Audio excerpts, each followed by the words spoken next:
दिल्ली में बस घोटाले को लेकर एक बार फिर भाजपा ने दिल्ली सरकार की आम आदमी पार्टी पर गंभीर आरोप लगाए हैं। भाजपा के दिल्ली प्रदेश अध्यक्ष आदेश गुप्ता ने बुधवार को एक प्रेस वार्ता में दिल्ली सरकार पर जमकर निशाना साधा। आदेश गुप्ता ने कहा कि दिल्ली में डीटीसी की 1000 बसों की खरीद में हुआ घोटाला सबके सामने है कि किस तरह से अपनी चहेती कंपनियों को टेंडर देने के लिए अरविंद केजरीवाल सरकार ने प्लानिंग की। आदेश गुप्ता ने कहा कि परिवहन मंत्री कैलाश गहलोत, जो कि डीटीसी बोर्ड के चेयरमैन नहीं हो सकते थे, डीटीसी के इतिहास में पहली बार उन्हें एक दिन पहले चेयरमैन बना दिया गया। प्रेस वार्ता में आदेश गुप्ता ने दिल्ली सरकार पर भ्रष्टाचार का आरोप लगाते हुए दिल्ली परिवहन मंत्री कैलाश गहलोत के इस्तीफे की मांग की। दिल्ली में आम आदमी पार्टी सरकार लगातार भ्रष्टाचार, करप्शन के मुद्दे पर जवाब देने से वो लगातार बचते रहे। कोई जवाब उनको देते हुए बन नहीं रहा है और इसलिए वो मुद्दों को डाइवर्ट करते हैं। जिस तरह से दिल्ली की डीटीसी के द्वारा 1000 लो फ्लोर बसों के टेंडर में की गई अनियमितताएं, धांधली, करप्शन जनता के सामने आया है, तब से इस मुद्दे पर वो बोल नहीं रहे। और जिस तरह से माननीय उपराज्यपाल जी ने जो बातें पब्लिक डोमेन में लाए हैं, उससे ये बात स्पष्ट हो गई है कि जो आम आदमी पार्टी ये झूठ बोल रहे हैं आप प्रवक्ता कि वो तो टेंडर ही नहीं हुआ था, वो टेंडर हुआ था, हमने कैंसिल कर दिया था, या वर्क ऑर्डर ही नहीं किया।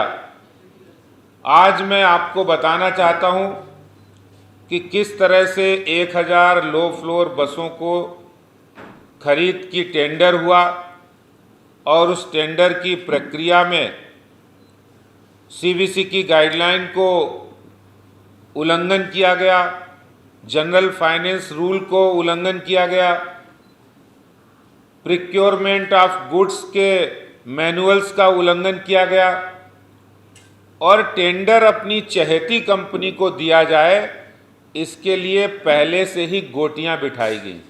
7 नवंबर 2019 को वो टेंडर डीटीसी बोर्ड में जाना था।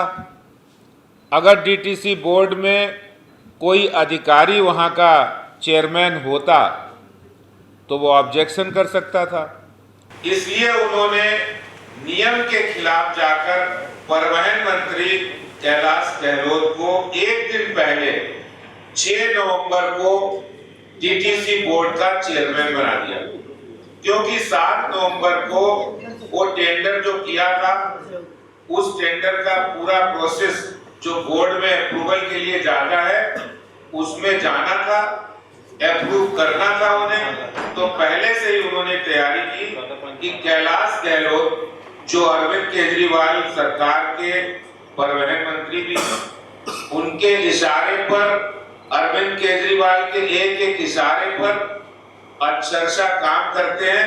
इसलिए उन्होंने कैलाश गहलोत को डीटीसी का चेयरमैन बना दिया, नियमों की धज्जियां उड़ाते हुए। तो ये मंशा उनकी पहले से थी कि बड़ा घोटाला करना है।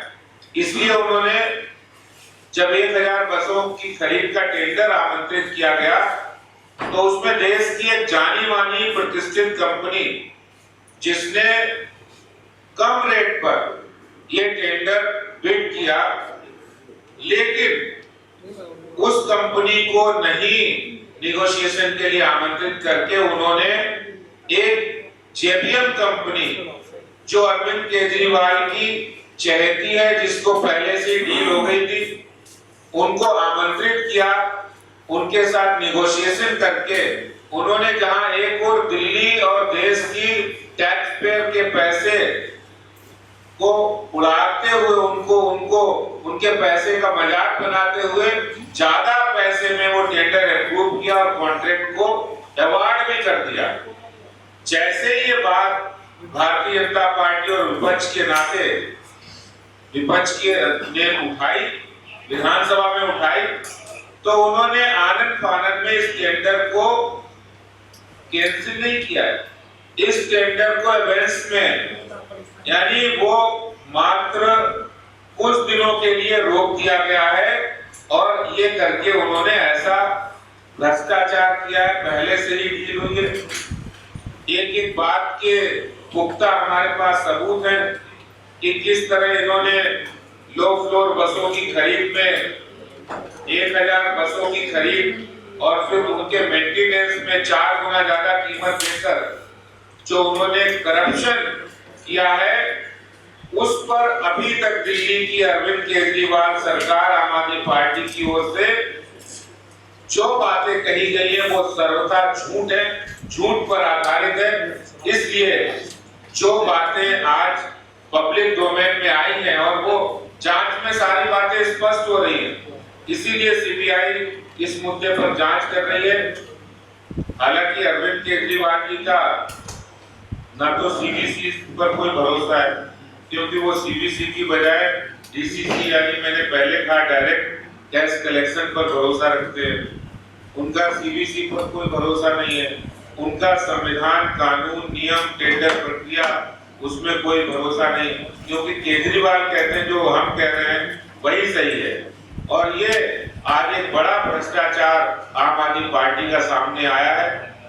उम्मीद नहीं है कि अरविंद केजरीवाल इस बात को सुनकर कैलाश गहलोत के खिलाफ कोई कार्रवाई करे, लेकिन अरविंद केजरीवाल बेईमानी और भ्रष्टाचार में डूबी सरकार हो चुकी है। इस भ्रष्टाचार पर कैलाश गहलोत को बर्खास्त होना चाहिए, उनकी सरकार में नहीं रहने का हक है उन्हें, ये मांग भारतीय जनता पार्टी करती है। और अधिक खबरों के लिए आप हमारे YouTube चैनल दैनिक इंडिया दर्पण को अभी सब्सक्राइब करें और नोटिफिकेशन के लिए बेल आइकन को प्रेस करना ना भूलें।